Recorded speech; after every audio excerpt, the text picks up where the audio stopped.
From The National, this is Trending Middle East. I'm Yasmin Altaji. It's Tuesday, June 10th. Here are today's headlines. The UN's nuclear watchdog is accusing Iran of concealing 3 nuclear sites in the early 2000s.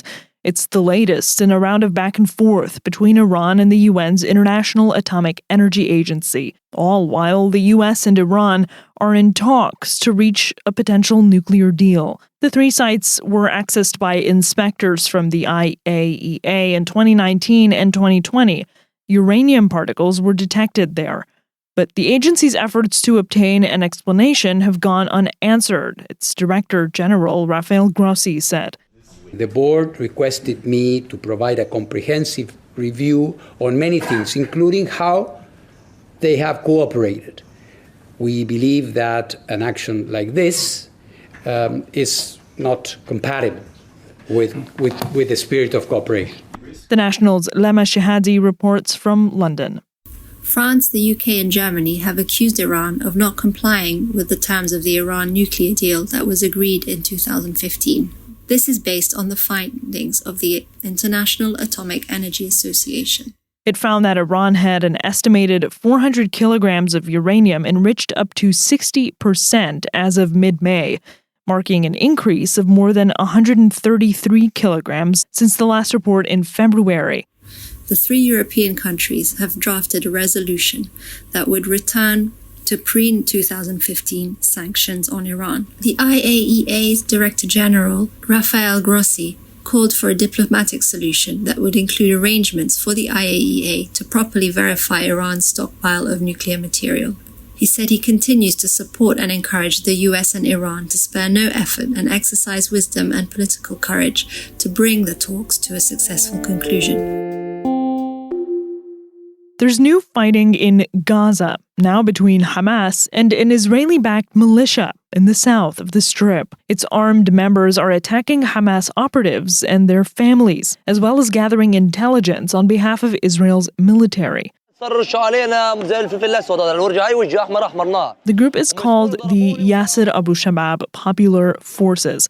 Sources told The National on Monday that Hamas has hit back already by quietly eliminating its members and supporters.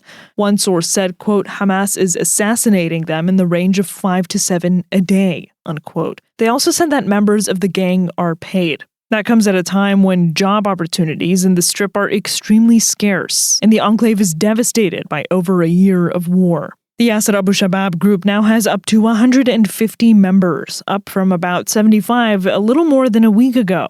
They're equipped with weapons like assault rifles and walkie-talkies and night vision goggles.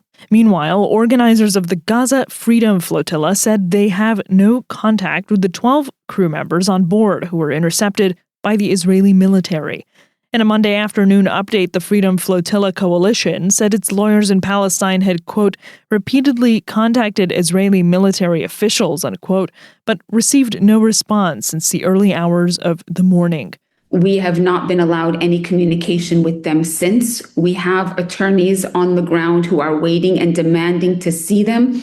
Israel said early on Monday that the crew members were safe and being taken to Israeli shores. It said they would then return to their home countries.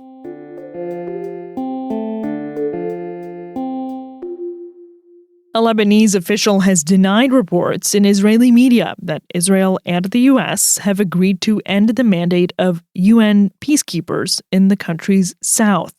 The UN Interim Force in Lebanon, or Unifil, is a 10,000-strong peacekeeping force posted in the southern areas bordering Israel. The conservative Israeli daily, the Jerusalem Post, reported on Sunday that the U.S. administration had decided not to renew Unifil's mandate and that Israel, quote, did not try to convince them otherwise, unquote.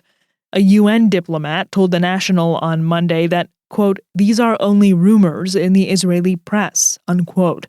Plus, dissolving the force wouldn't be that simple. Now, the decision to renew Unifil's mandate, which is taken on an annual basis, is taken by the UN Security Council and not by individual member states. Here's The National's Jamie Prentis reporting from Beirut. It's important to say that such a decision in terms of renewing Unifil's mandate is taken by the entirety of the UN Security Council and not just by one member. However, the US is an extraordinarily powerful country with a lot of influence. The UN Security Council is expected to vote in August on a draft resolution to extend Unifil's mandate. The council consists of 15 members, 5 permanent, the US, the UK, France, China, and Russia, and 10 rotating. One of Unifil's key responsibilities is overseeing the ceasefire in South Lebanon between Hezbollah and Israel. It's doing that alongside the Lebanese army, but the Lebanese army is increasing its numbers in South Lebanon, but it is still in the process of doing that. Unifil peacekeepers were deployed in 1978 after Israel invaded South Lebanon. The Israeli Prime Minister Benjamin Netanyahu has openly criticized Unifil in several instances. He's called on the UN to withdraw its peacekeepers from Lebanon and accused the mission of serving as human shields for Hezbollah. That's all for this morning's headlines. You can get these stories and follow live coverage at our site. Yasmin Al-Taji, The National.